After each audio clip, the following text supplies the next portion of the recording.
نبی پاک علیہ السلام نے فرمایا ہر عالم کے پاس نہ بیٹھنا، اس عالم کے پاس بیٹھنا جو تمہیں 5 چیزوں سے نکال کے 5 چیزوں میں داخل کر۔ یا رسول اللہ صلی اللہ تعالیٰ علیہ وسلم کون کون سی؟ تو حضور نے فرمایا اس عالم کے پاس بیٹھنا جو تمہیں شک سے نکال کے یقین کی طرف لے آئے، دوسرا وہ تمہیں ریاکاری سے نکال کے اخلاص کے زمرے میں لے آئے، اور تیسرا نبی پاک صلی اللہ تعالیٰ علیہ وسلم نے فرمایا وہ تمہارے دلوں سے دنیا کی خواہش نکال کے اور تمہارے دل میں تمہارے رب جو تمہیں آخرت میں چیزیں دینے والا ہے اس کی محبت تمہارے دلوں میں پیدا کر دے۔ اور چوتھے نمبر پہ نبی پاک علیہ السلام نے فرمایا اس شخص کے اس عالم کے پاس بیٹھو جو تمہیں تکبر سے نکال کے عاجزی کی طرف لے جائے،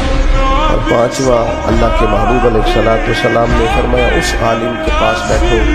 جو تمہیں دشمنی سے نکالے اور خیر خواہی کی طرف لے جائے، جس کے پاس بیٹھنے سے عداوتیں نہ بڑھے بلکہ تمہارے دل میں خیر خواہی کا جذبہ۔ یہ 5 چیزیں خود رسول کریم نے بیان فرمائی۔